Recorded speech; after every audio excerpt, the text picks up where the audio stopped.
कृत्यो नरं चैव नरोत्तमः देवी सरस्वती व्यासं ततो जयन्ति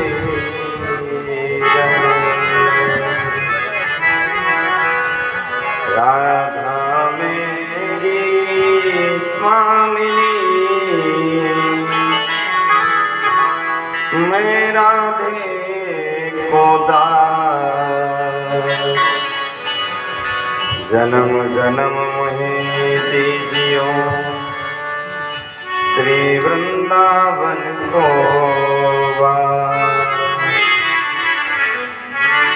वृंदावन सोवन नहीं नंदगांव सोगा बंसी वट सोवट नहीं अज कृष्ण नाम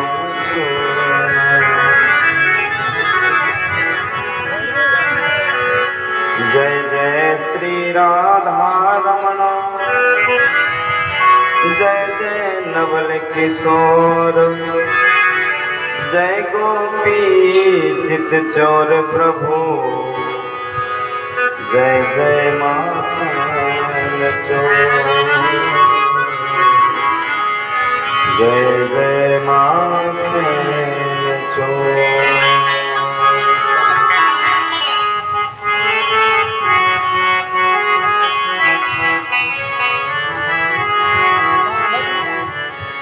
जय जय जय हनुमान गोसाई कृपा करहु गुरुदेव की नाई जय जय जय हनुमान गोसाई कृपा करहु गुरुदेव की नाई आशुतोष तुम्हारा वरदानी आरती करूं जोरी जुग पानी आशुतोष तुम्हें अब धरे आरती करहूं जोरे जुग पानी देवी पूजे पर कमल तुम्हारे नर मुनि सब होई सुखारे देवी पूजी पद कमल तुम्हारे सुर नर मुनि सब होई सुखारे सुर नर मुनि सब होई सुखारे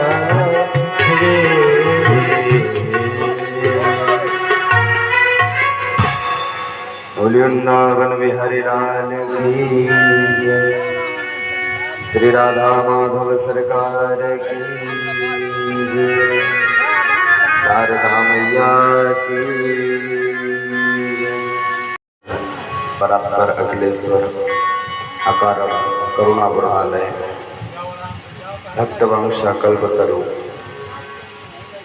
तड़ित अभिनंदित पीताम्बरधारी बालकृष्ण लाल की वाङ्मयी प्रति स्वरूप श्रीमद्भागवत महापुराण की कथा माँ भगवती की गोद में बैठ करके आज पंचम दिवस की कथा श्रवण करने के लिए हम आप सब एकत्रित हुए हैं। परम मंगलमयी परम पावनी मन बुद्धि को पवित्र करने वाली श्रीमद्भागवत महापुराण की कथा को श्रवण करने से पूर्व अपने अंतःकरण को शुद्ध करने के लिए वाणी को पवित्र करने के लिए कुछ देर हर नाम संकीर्तन करते हैं और उसके बाद आज की सुंदर भगवान की पंचम दिवस की बाल लीला की कथा का रसपान करेंगे।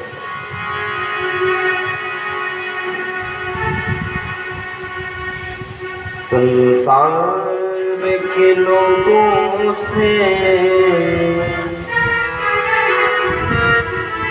आसान किया करना,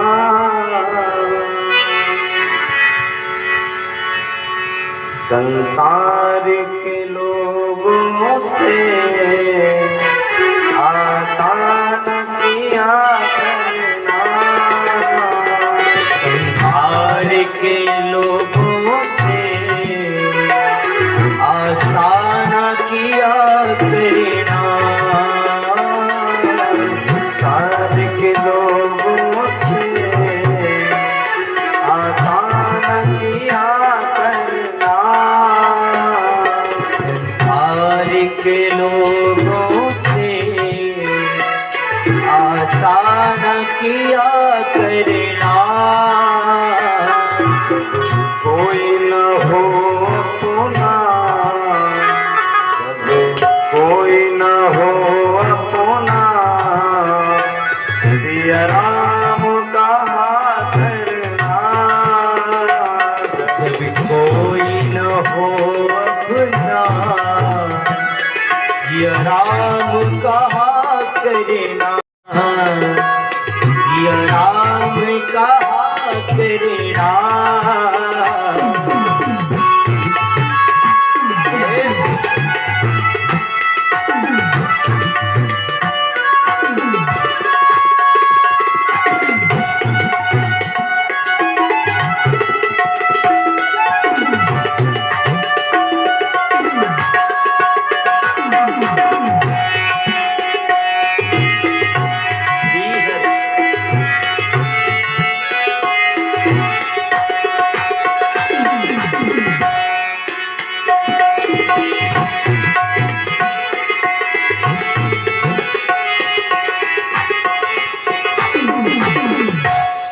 जीवन के समुंदर में तूफान भी आते हैं, जीवन के समुंदर में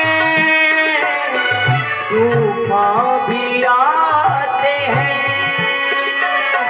जीवन के समुंदर में तूफान भी आते हैं, जीवन के समुंदर में तूफान भी आते हैं। जो प्रभु को भजता है प्रभु आपको बचाते हैं, जो प्रभु को भजता है प्रभु आपको बचाते हैं, जो प्रभु को भजता है प्रभु आप बचाते हैं। भगवान को आता है, भगवान को आता है, भक्तों में दया करना, भगवान को आता है, भक्तों पे दया करना। कोई न हो अपना, सिया राम कहा करना, कोई न हो अपना, सिया राम कहा करना।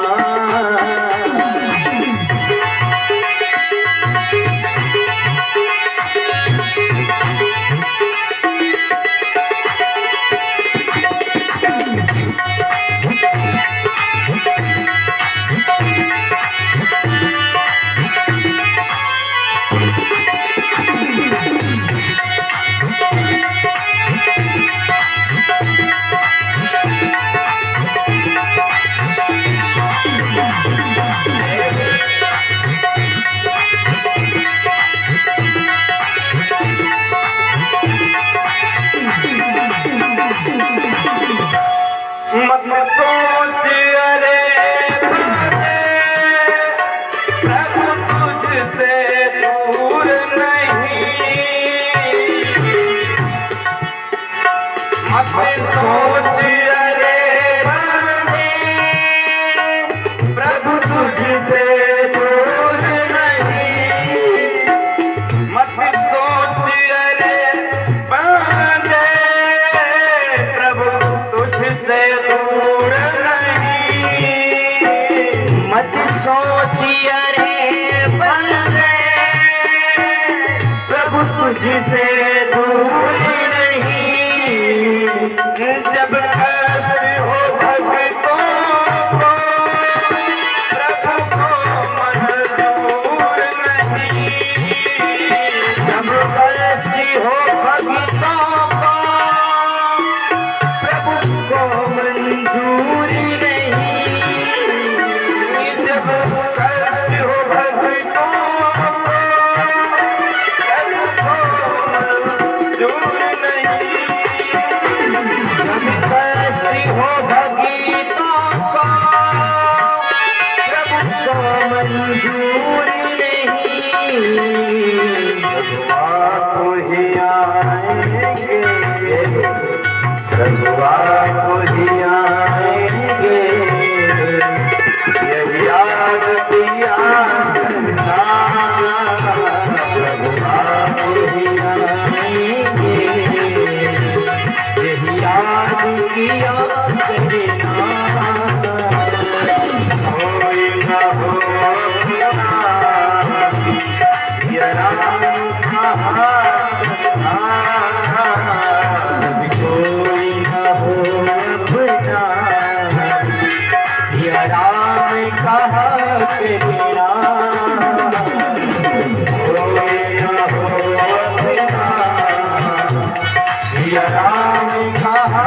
करना, कोई न हो अपना सिया राम कहा करना, बलिहारी इन राम की गुणगान पे, मैं निधक रोज निहार करूं, इन दासी अलौकिक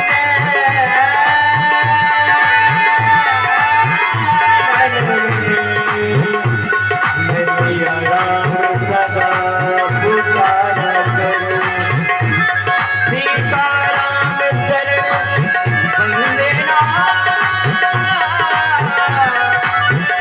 करी दिन और रात गुजारा करूं, आस दीजिए राम मुझे अपने चरण में, नित्य राम राम पुकार करो, नित्य राम पुकार करो, नित्य राम पुकार करो, हारि के लोगों ने आसान किया तेरा, हारि के लोगों ने आसान किया तेरा, कोई न हो अपना सिया राम कहा तेरा, कोई न हो अपना सिया राम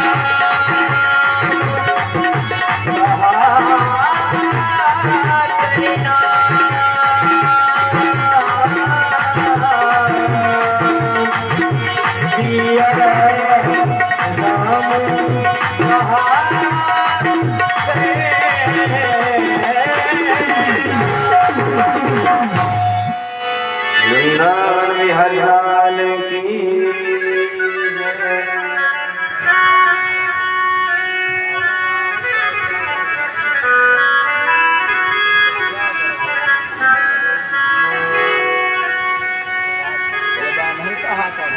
कल के पूर्व प्रसंग में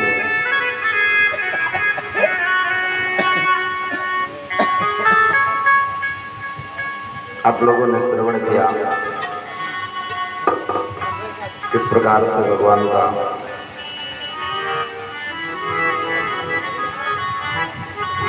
मथुरा में कंस के जेल खाने में प्राकट्य हुआ और रातों रात वसुदेव जी गोकुल पहुंचा दिए।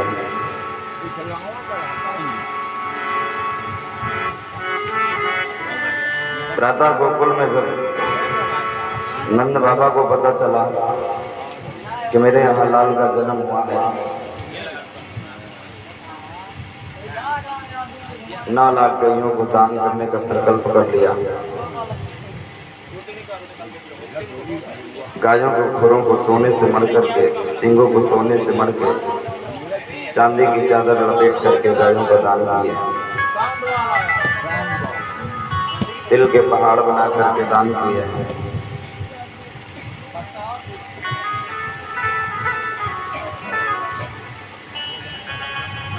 नंदस्वात्मज उत्पन्न जाता दो महामना, आहोय विप्रान वेद ज्ञान स्नातः सुचिरलंकृता।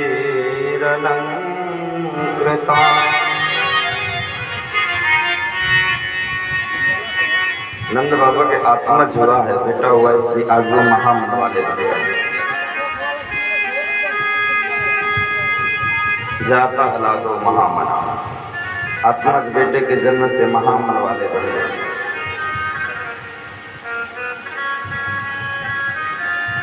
गोकुल में बधाई चल रही है, गोपियों के झुंड चले आ रहे हैं।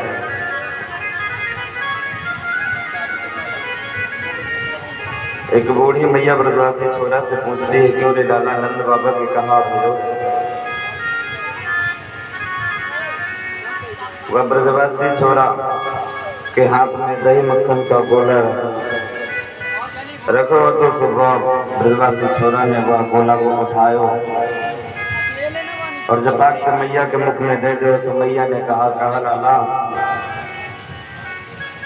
नंद बाबा के कहा भयो? वह ब्रजवासी छोरा कहने लगा, अरे मैया, अभी भी तो को पता ना है, चलो नंद बाबा के यहाँ लाल को जन्म भयो है। 80 वर्ष की बूढ़ी मैया है। वह मैया आज कह रही कि मैं भी श्रृंगार करना चाहूँगा। अपने 16 वर्ष प्रकार के श्रृंगार किए,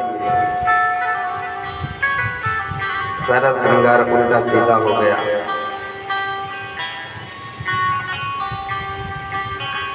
नाक का कान में चला गया, होंठ का आंख में चला गया, आंख का होंठ में आ गया, पूरा श्रृंगार उल्टा सीधा वो बूढ़ी मैया ने किया। और श्रृंगार करके नंद बाबा के यहाँ चल गए।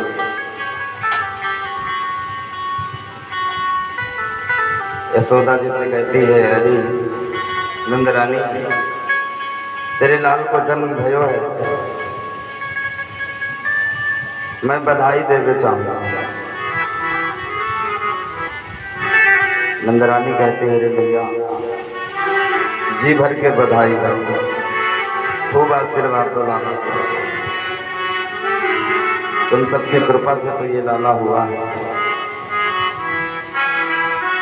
आज नंद बाबा 20 वर्ष के बन गए और नंदरानी 16 वर्ष की बन गई।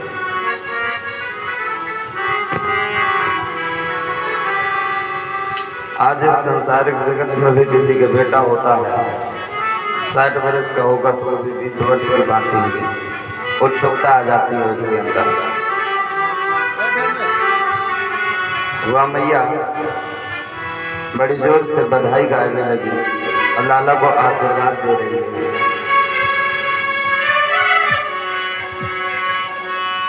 सुघर बनो ललना,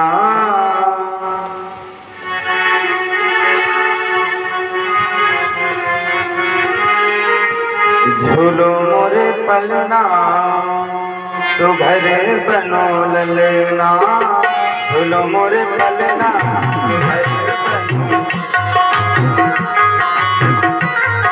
सुघर बनो ललना, झूलो मोरे पलना, सुघर बनो ललना, झूलो मोरे पलना, झूलो मोरे पलना, झूलो मोरे पलना, झूलो मोरे पलना,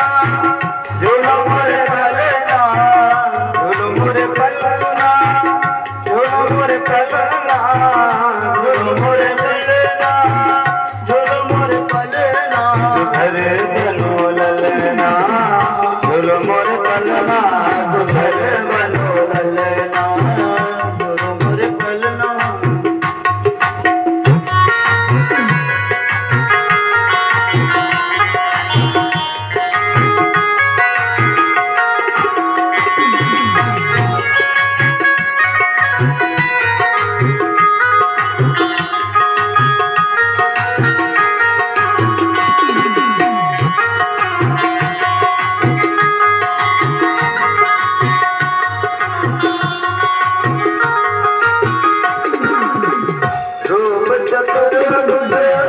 अपनो विसारो रूप चतुर्भुज अपनो विसारो रूप चतुर्भुज अपनो विसारो रूप चतुर्भुज अपनो विसारो रूप चतुर्भुज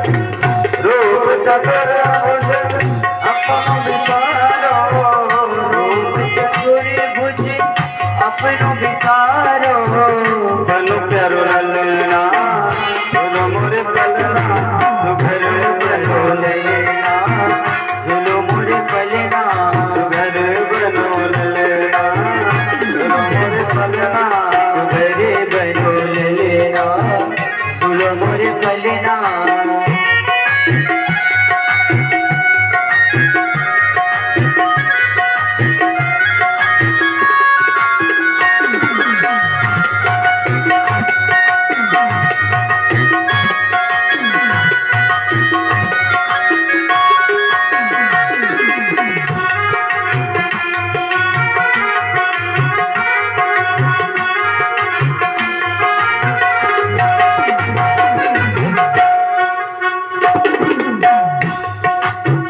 नाथ बोला कमर में करे धनी नाथ बोला कमर में करे धनी कमर में करे धनी कमर में करे धनी कमर में करे धनी कमर में करे धनी नाथ बोला कमर में करे धनी नाथ बोला कमर में करे धनी भैया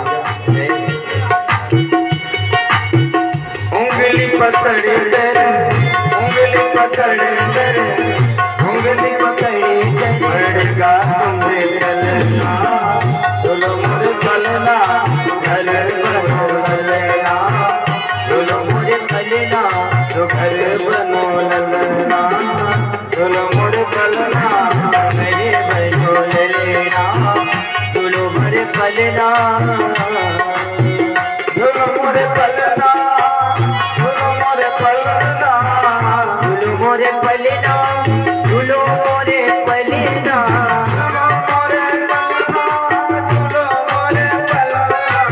चलो मुझे पलना चलो मुझे पलना तो घरे बनो ललना चलो मुझे पलना घरे बनो ललना चलो मुझे पलना तो घरे बनो ललना चलो मुझे पलना बनो ललना मुझे पलना तो घरे बनो ललना चलो मुझे पलना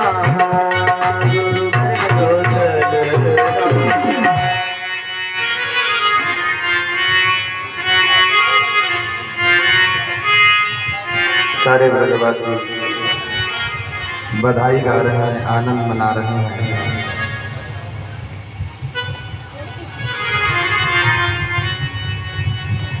पूरे ब्रज में दही मक्खन के गोला बरस रहे हैं, मेवा बरसाए जा रहे हैं। नंद बाबा ने अपना खजाना खोल दिया, सबको वस्त्र स्वर्ण दान दिया जा रहा है।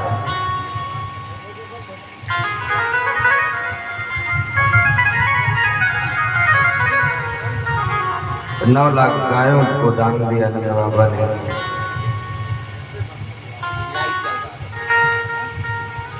ब्राह्मणों को बुलाया, बालक के साथ का संस्कार करवाया। ब्राह्मणों ने सुस्तेन कर शांति पाठ कर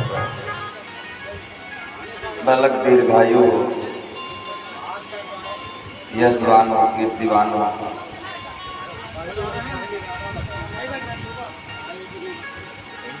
ऐसी प्रार्थना करते हैं भगवान से।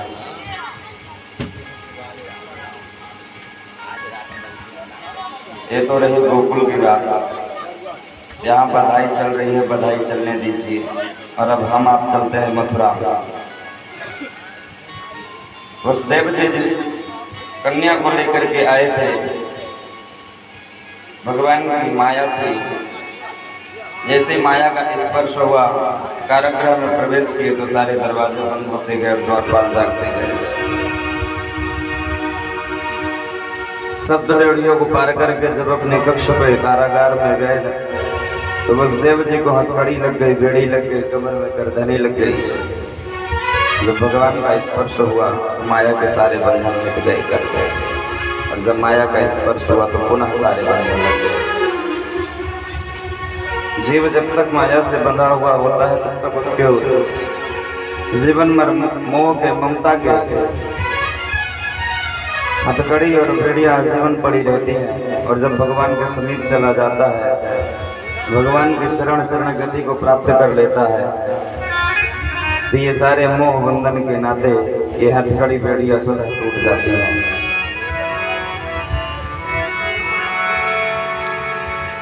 वसुदेव जी ने उस कन्या को माता देवकी को दिया कि गोद में जाते ही कन्या ने जोर से रोना आरंभ किया।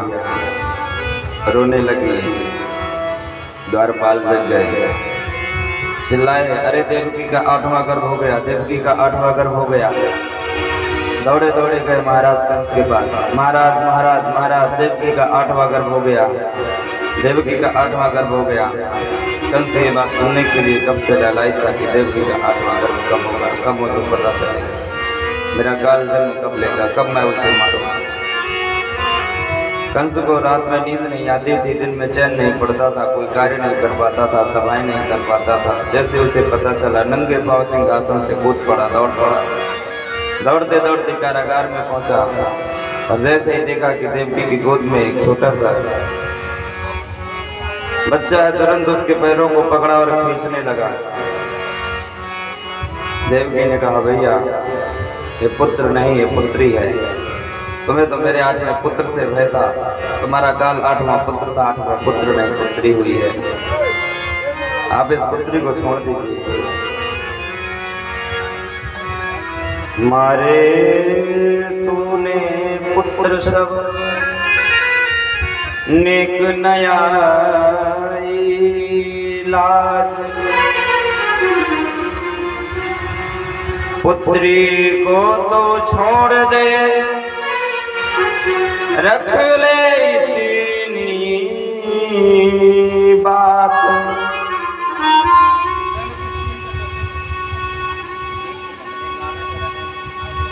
बात मेरी रख ले, गोदी मेरी भर दे, है तेरी ये भानजी इतना को न कीजिए। देवकी कंस के चरणों में गिर रोदन करने लगी, रे भैया इसे छोड़ दे, तेरी भानजी। तूने मेरे सारे पुत्रों को मार दिया, मैंने कभी तो उससे कुछ नहीं कहा। यह मेरा अंतिम पुत्र नहीं पुत्री है, इसे छोड़ दे, इसकी लाज रख ले, मेरी गोदी भर दे। बहुत कहने पर भी दुराचारी, अत्याचारी, पापाचारी, निर्दयी, क्रूर कंस नहीं माना। फिर चरणों को पकड़ा और देवकी की गोद से छीन लिया। जैसे ही पत्थर पर पटकना चाहता है, उस कन्या को हाथ से पकड़ करके आकाश में उठाया ही था कि वो कन्या आकाश में चली जाती है, अष्टभुजाधारी बन जाती है। और कंस से कहती है, अरे मूर्ख कंस, तू क्या मुझे मारेगा, तुझे मारने वाला ब्रज में जन्म ले चुका है। जैसे उस कन्या ने कहा कि तुझे मारने वाला ब्रज में जन्म ले लिया है,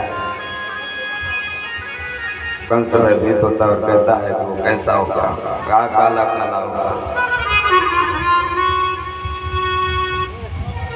अगर तू अपने काल को ढूंढ सके तो ढूंढ ले, वो इसी ब्रज में जन्म लिया। इतना कह करके अष्टभुजी देवी अंदर ध्यान हो गई। दर्द बड़ा घबराया और देवकी के चरणों में गिर गया। अरे भाई, मुझे क्षमा कर दे, मुझे माफ कर दे। मुझे नहीं पता था कि आकाशवाणी में झूठ बोलती है। आकाशवाणी ने कहा था कि 8वां गर्भ मेरा काल होगा, 8वां बेटा था, काल होगा। 8वां बेटा नहीं, बेटी हुई है। तेरे गर्भ से जन्म लेने की बात आकाशवाणी ने कहा था, व्रत में कहीं किसी और के गर्भ से जन्म लिया है मेरा काल। बहन मुझे क्षमा कर दे, माफ कर दे। मैंने तेरे कितने निर्दोष पुत्रों को मार दिया। मैं तेरा गुनहगार हूँ, तू जो चाहे मुझे सजा दे दे, मुझे माफ कर दे। तुरंत देवकी और वसुदेव के बंधनों को खुलवा देता है, उन्हें कैद खाने से मुक्त कर देता है। कंस मुक्त करके अपने सभा में आया, आपातकालीन मीटिंग बुलाई और सभी से कहता है, मेरा काल ब्रज में जन्म ले लिया है, मैं अपने काल को किस प्रकार से समाप्त करूँ, कोई उपाय बताओ। कंस की सभा में बड़े बड़े दैत्य बैठे हैं, आकासुर, बकासुर, पनासुर, मृगासुर, धेनुकासुर, शकटासुर, पूतना आदि सारे उसके सभासद हैं।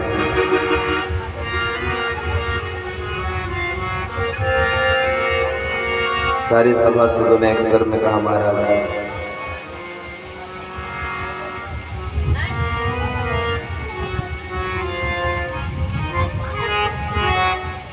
आपका काल इस ब्रजमंडल में जहाँ कहीं भी जन्म लिया होगा, आप हमें आदेश दीजिए, हम उसे ढूंढ करके मार डालेंगे। कहा, किस प्रकार से मारेंगे?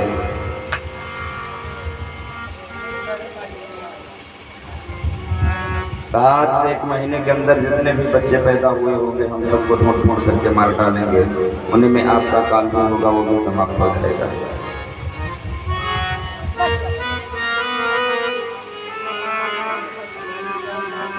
सारे सभासदों ने कहा, महाराज आप अपने काल को कमजोर करना चाहते हैं, उस पर विजय प्राप्त करना चाहते हैं, अगर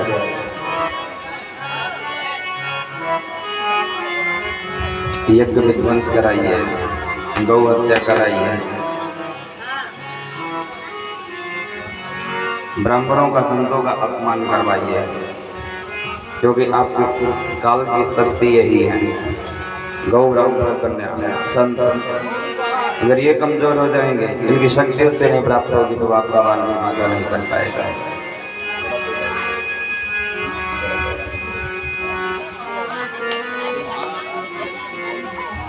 उन सभासदों में पूतना उठ करके खड़ी हो गई और कहा, महाराज आप ये कार्य मुझे दे दीजिए। आज से 7 दिन के अंदर पैदा हुए बच्चों को मैं चुन चुन करके मार डालूंगी, उन्हीं में आपका काल भी समाप्त हो जाएगा। कंस ने कहा, रे पूतना, तुझे कोई अपना बच्चा देगा क्या? अरे इतना भयंकर, इतना विकराल तेरा स्वरूप है, इतने बड़े बड़े तेरे दांत हैं, देखने में तो अत्यंत भयावनी डरावनी लगती है। यहाँ से तो जाएगी, लोग अपने दरवाजे बंद कर लेंगे, तुझे कौन घुसने देगा? किस प्रकार से तो मेरे काल का वध करेगी? पूतना ने कहा, महाराज आप ये काम मुझे दे दीजिए, मैं नारी हूँ और नारियों के पास एक सबसे बड़ा गुण होता है घूंघट का।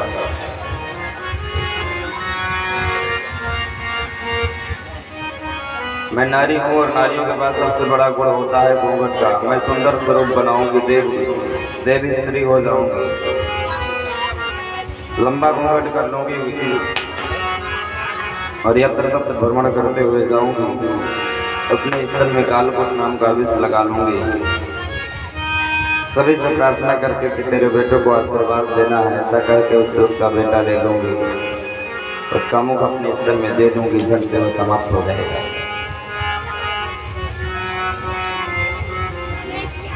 इसी तरह ब्रज के 7 दिन के अंदर जन्मे हुए सभी बच्चों को समाप्त कर दूंगी, तो उसी में आपका काल भी समाप्त हो जाएगा। कंस ने पूतना को आदेश दे दिया, जाओ मेरा हित करो, सफल होकर के लौटो। ये रही मथुरा की रात। आपातकालीन मीटिंग बुला करके पूतना को नियुक्त कर दिया कंस ने, जाओ मेरे काल को ढूंढो और समाप्त कर दो। इधर गोकुल में उत्सव चल रहा है, बधाई चल रही है। 1 दिन हो गया, 2 दिन हो गया, 3 दिन हो गया, 4 दिन हो गया, 6 महीने तक। आज भगवान जब चंद्रवंश में आए हैं तो 6 महीने तक उत्सव चलता रहा। सूर्य नारायण दर्शन नहीं पाए, क्योंकि जब सूर्यवंश में आए थे तो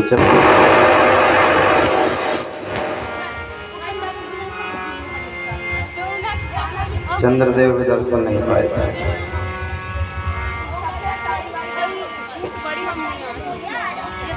ब्रज में बधाई चल रही है।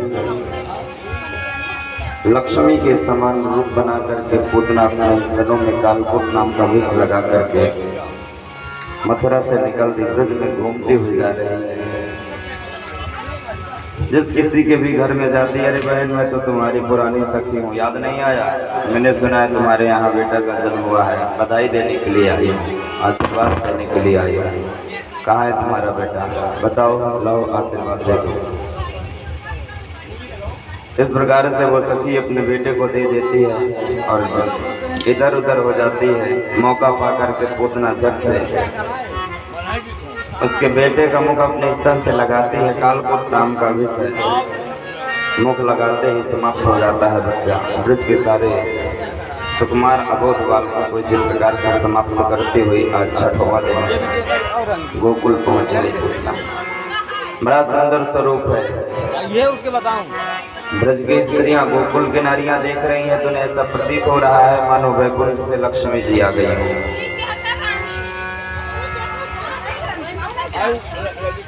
ऐसा लग रहा था मानो लक्ष्मी जी आ गई हो। उसके रूप माधुर्य को देखती रह जाती थी सारी ब्रज नारियां, उससे कोई कुछ पूछ नहीं पाती थी। वो सीधे चली आ रही है नंद बाबा के यहाँ। उसे पता चला कि नंद के भी लाला हुआ है।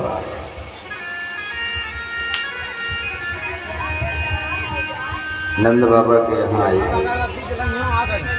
बगैर किसी से पूछे सीधे महल में घुसी जा रही है।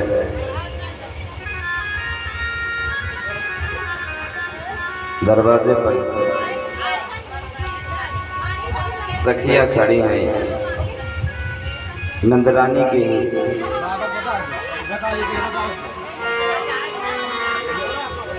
उन्होंने पूछा, अरे बहन तुम कौन हो, कहाँ से आई हो? कहा तुम अभी उसकी सखी बनी होगी, अभी उसकी दासी बनी होगी। मैं बहुत पुरानी उसकी सखी हूँ। आज जब मुझे पता चला कि उसके लाल को जन्म हुआ है तो मैं उसे बधाई देने के लिए आई हूँ।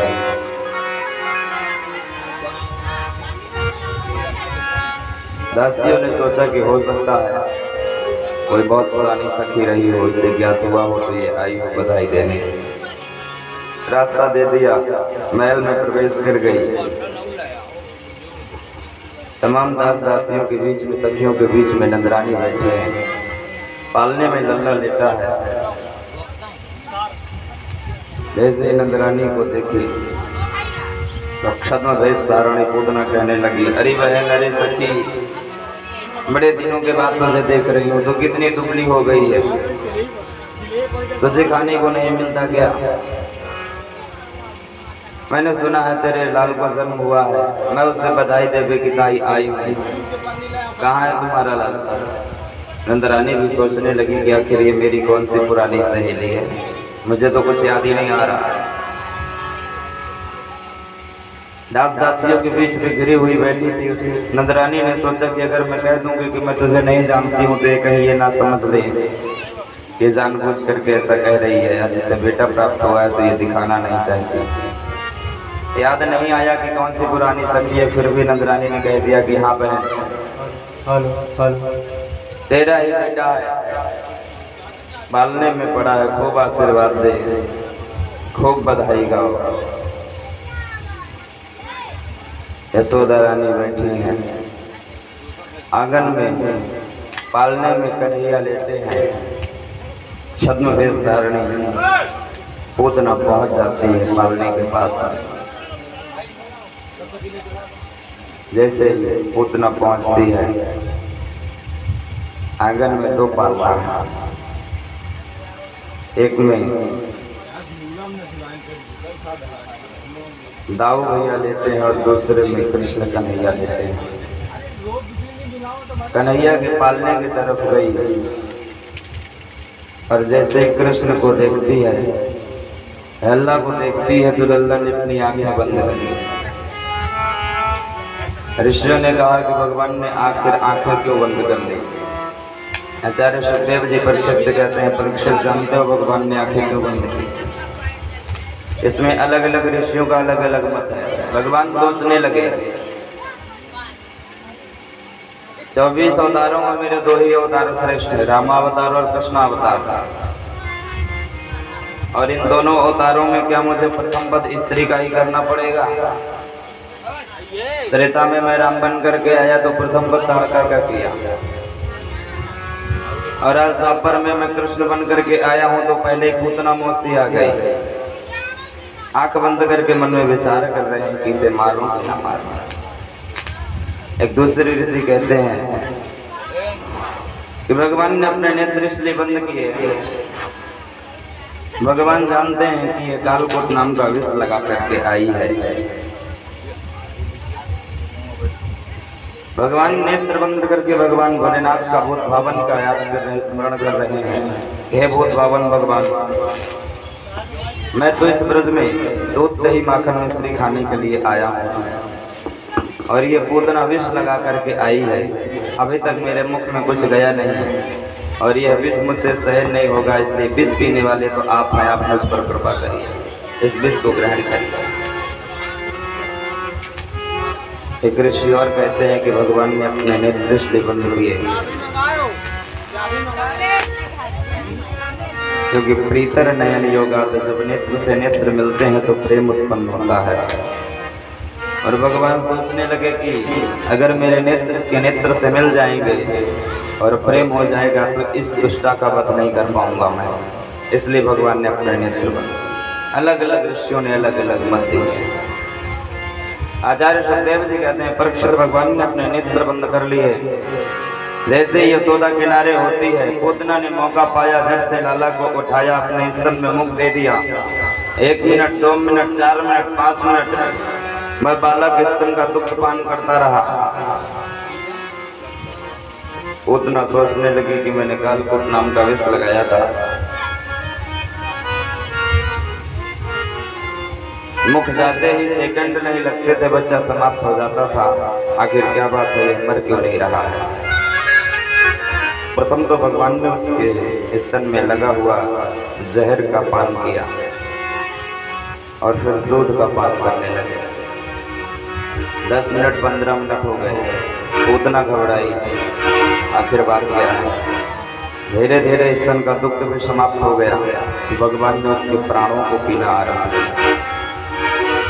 जैसे ही प्राणों को पीना आरंभ किया तो पूतना घबराई, चिल्लाई, अरे दुष्ट छोड़, अरे दुष्ट छोड़, मुझे कष्ट हो रहा है। जैसे पूतना चिल्लाती है कि छोड़ छोड़, तो भगवान ने दूसरे हाथ से दूसरे स्तन को भी पकड़ लिया। भगवान ने दूसरे हाथ से दूसरे स्तन को भी पकड़ लिया और कहते हैं, मौसी मुझे तो पकड़ना ही आता है, छोड़ना नहीं। मानो भगवान कह रहे होंगे, अभी तो मैंने एक ही स्तन का पान नहीं किया, अभी दूसरे का भी करना है, इतना जल्दी क्यों छोड़? पूतना घबरा गई। उसके प्राणों को जब पीने लगे, सहनीय कष्ट हुआ, दर्द हुआ। बालक जब नहीं छोड़ा तो दोनों हाथों को उठा करके घर के बाहर आई। घर के बाहर आकर के भागती है, प्राण बचाने के लिए दौड़ती है। प्रभाषिणी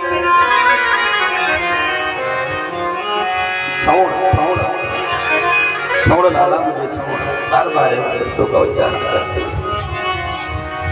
अजयनी कष्ट हुआ तो उस छद्म भेष को त्याग करके अपने असली स्वरूप में आ जाती है। बड़ा भयंकर विकराल स्वरूप है। रहा नहीं गया, देखते ही देखते भगवान ने उसके दुग्ध के साथ उसके प्राणों को भी पान कर लिया। घर के बाहर, नगर के बाहर जाकर के पूतना धड़ाम से गिर गई। पूतना जब गिरती है मानो आकाश में बिजली गिरी हो, इस बात की गर्जना होती है। इसी बीच में जब पूतना आई थी, नंद बाबा कंस को वारसा कर देने के लिए मथुरा चले गए थे। गोकुल को गोपों के हवाले कर दिए थे। गोपान गोकुल रक्षायाम, गोकुल की रक्षा गोपों को देकर के वारसा कर देने के लिए मथुरा गए थे नंद बाबा। कंस को कर दिए और परम मित्र है उनके वसुदेव, तो वसुदेव जी से मिलने गए। वसुदेव जी नगर में भ्रमण कर ही रहे थे, रास्ते में ही मिल जाते हैं। नंद बाबा ने जैसे देखा, कहा मित्र तुम्हारे ऊपर तो दुख का पहाड़ टूट पड़ा है। कंस ने तुम्हारे 6 पुत्रों को मार दिया। एक पुत्र 7वां गर्भपात हो गया, 8वें में कन्या हुई, वो भी आकाश मार्ग को चली गई। अहो ते देव की पुत्रा कंसेन बहवा हता, एका वसिष्ठा वरजा कन्या सापि दिवंगता। एक कन्या बची थी, वो भी आकाश मार्ग को चली गई। मित्र तुम्हारे दुख की घड़ी में मैं तुम्हारे साथ हूं। सच्चा मित्र वही होता है जो कठिन से कठिन परिस्थिति में भी अपने मित्र का साथ ना छोड़े। किसी कारण बस यदि कुमार्ग पर जा रहा हो मित्र, तो उसे कुमार्ग से हटा करके सुमार्ग पर लाने का जो कार्य करे वही कर चले। जिसकी मति जिसकी बुद्धि सांप की भांति टेढ़ी मेढ़ी चलती हो, इसे मित्र से तो अच्छा है कि जीवन में कभी मित्रता ही ना करें।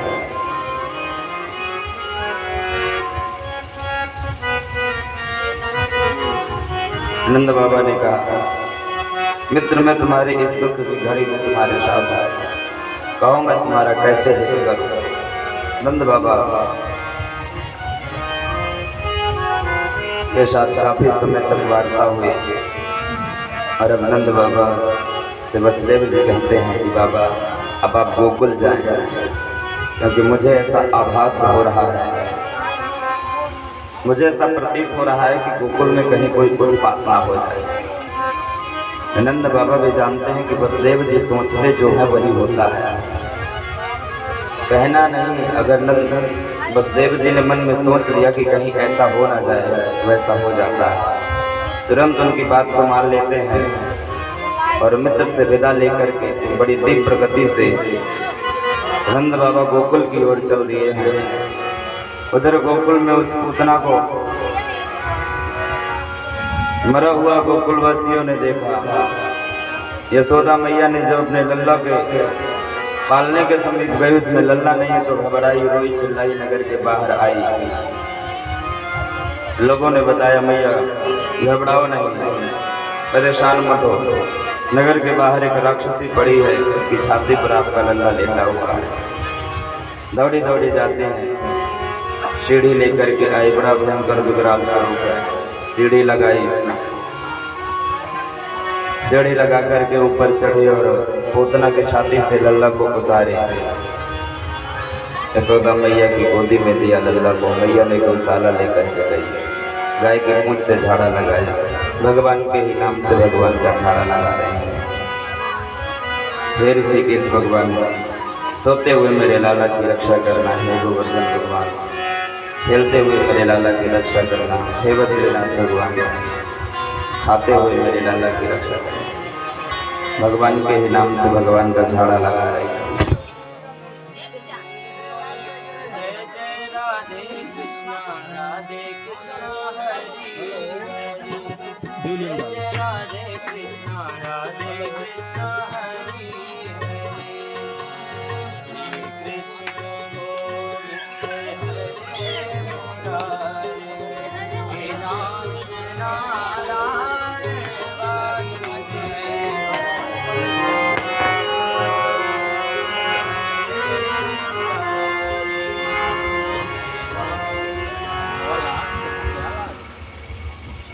भगवान के ही नाम से भगवान का झाड़ा लगाई, गोमूत्र से स्नान कराया, पंचगव्य का पान कराया गया।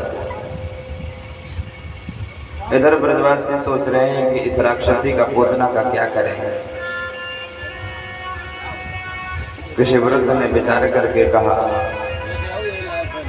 कि कुल्हाड़ी लेकर के आओ, इसके अंगों को काटो, क्योंकि इतना भयंकर विकराल सा रूप है, अगर इसमें अपनी लगाई जाएगी तो जलेगी नहीं।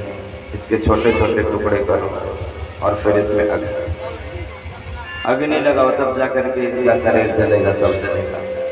इसी प्रकार की कुल्हाड़ी लेकर के आए, कुल्हाड़ा लेकर के आए, उसके हाथ पैर काट काट करके अलग अलग करके उसमें आग लगाई।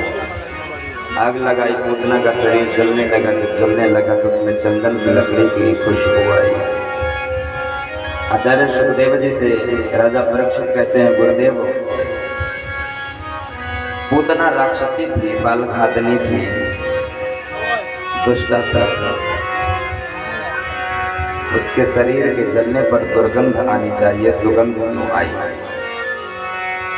सुखदेव जी कहते हैं, परीक्षित, जिस राक्षसी का भगवान से संबंध बन गया हो, संपर्क हो गया हो, स्पर्श हो गया हो, वह राक्षसी नहीं रह जाती। उसके सारे पापों का क्षय हो जाता है और सुकृतों का पहाड़ उसके पास एकत्रित हो जाता है। और फिर भगवान ने पूतना के स्तनों का पान किया है, और स्तन मां के पान किए जाते हैं, सीटी के जाते हैं। इसलिए पूतना के शरीर से दुर्गंध नहीं आई, सुगंध आई है। वह सुगंध नंद बाबा के नाक में गई। नंद बाबा ने सोचा, सीटी बंद करो।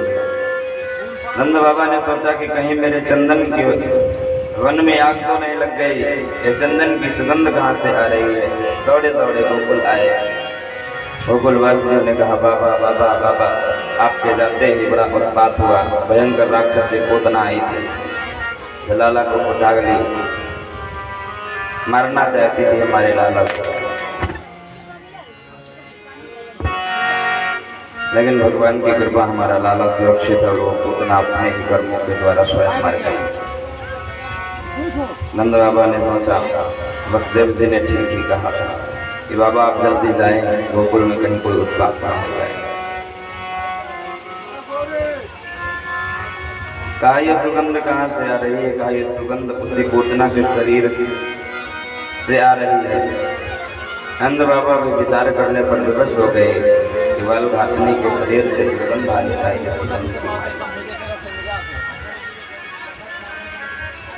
6 दिन की भगवान थे। छठी का उत्सव चल रहा था। छठी के दिन पहुंची थी पूतना। अष्टमी के दिन भगवान का जन्म हुआ है। चतुर्दशी के दिन पूतना पहुंची। 14 जगह अविद्या का वास होता है और अविद्या ही पूतना होती है। हर व्यक्ति के अंदर अविद्या रूपी पूतना का जन्म होता है और जो व्यक्ति उस अविद्या रूपी पूतना का वध कर देता है उसे कृष्ण रूपी भगवान की प्राप्ति हो जाता है। आचार्य सुखदेव जी परीक्षित से कहते हैं, परीक्षित इस प्रकार से गोकुल में नंदोत्सव मनाया जा रहा है। 6 दिन बीत गए, उत्सव निरंतर चल रहा है। मैया किसी न किसी बहाने से सखियों को बुला लेती है। आज मेरे लाला के जन्म का दिन आया है। आज मेरे लाला के जन्म का नक्षत्र आया है। कभी दिन का उत्सव मनाती तो कभी नक्षत्र का उत्सव मनाती। आज 3 महीने हो गए, लाला 3 महीने का हो गया, उत्सव निरंतर चल रहा है। लौट करके पूतना कंस को संदेश देने के लिए नहीं जा पाई। कंस व्याकुल है कि आखिर पूतना लौट करके कब आएगी। बता दूं आपको, कंस ने जितने भी दैत्य भेजे हैं कोई भी लौट करके कंस को संदेश नहीं दिया है। कंस को संदेश दिए हैं तो नारद से दिए हैं कि तुम्हारे दैत्यों को मारने वाला कोई और नहीं, अनंत और वसुदेव का लाला ही।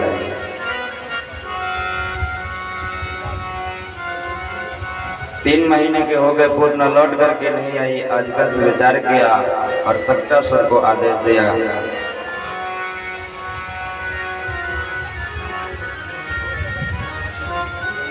कंस से प्रेरित होकर के सक्टासुर चला है।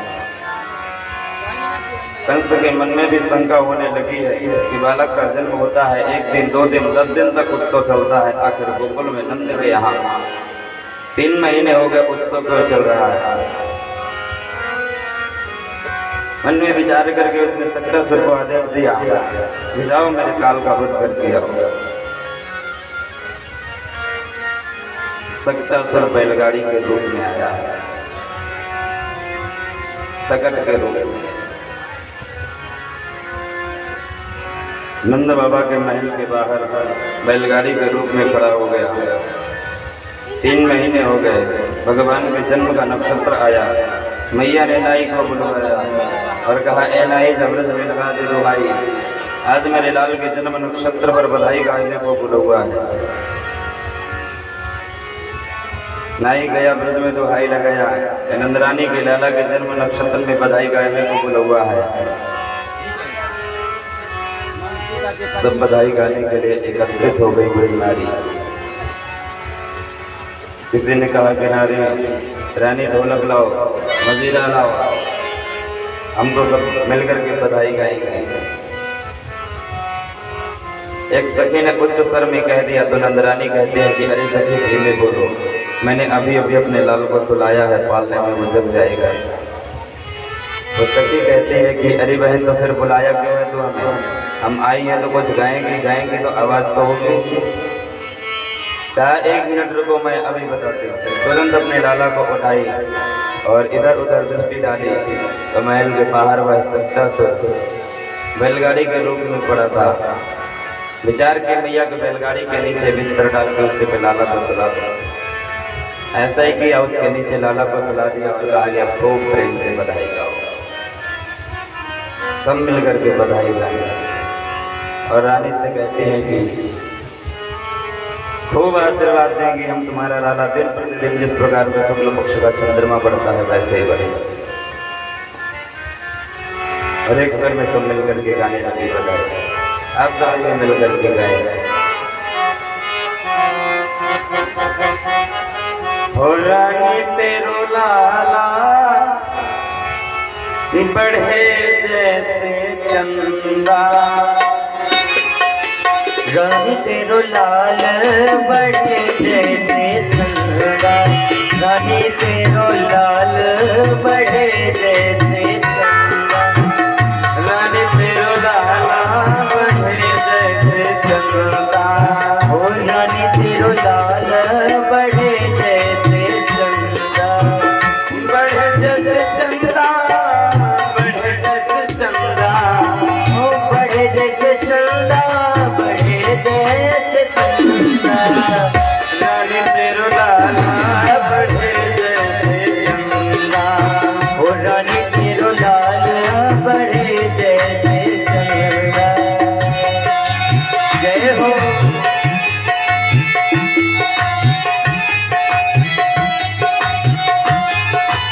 हरि बोल।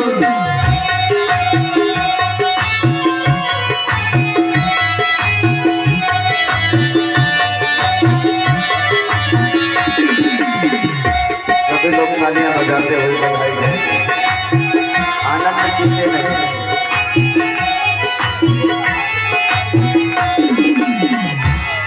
आनंद कैसे नहीं आ रहा है? बधाई गाने में आनंद नहीं आ रहा है?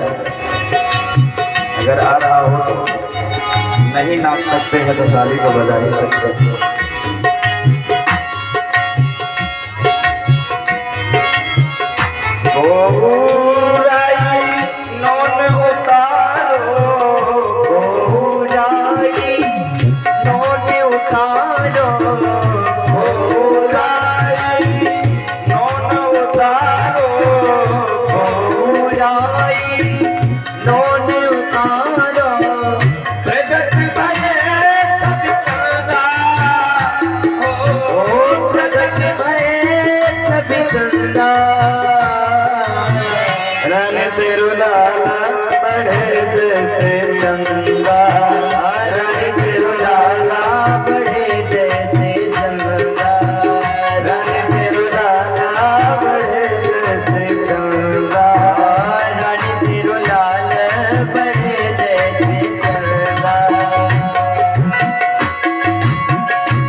भक्तदास निरखत लालन छवि भक्तदास मेरे खत लालन छवि भक्तदास निरखत लालन छवि भक्तदास मेरे खत लालन छवि खत लालन छवि खत लालन छवि रखे लालन छवि रखे लालन छवि भक्तदास निरखत लालन छवि भक्तदास खत लालन छवि भक्तदास मेरे खत लालन छवि मिट जाए दुख सगला मिट जाए दुखी और बंदा मिट जाए दुखी और बंदा रानी तेरो लाला बने जैसे चंदा रानी तेरो लाला बने जैसे चंदा बड़े जैसे चंदा बड़े जैसे चंदा बड़े जैसे चंदा बड़े जैसे चंदा रानी तेरो लाला बने जैसे चंदा रानी तेरो लाला बने जैसे चंदा रानी तेरो लाला बने जैसे चंदा रानी तेरो लाला बने जैसे चंदा रानी तेरो लाला बने जैसे चंदा रानी तेरो लाला बने जैसे चंदा रानी तेरो लाला बने जैसे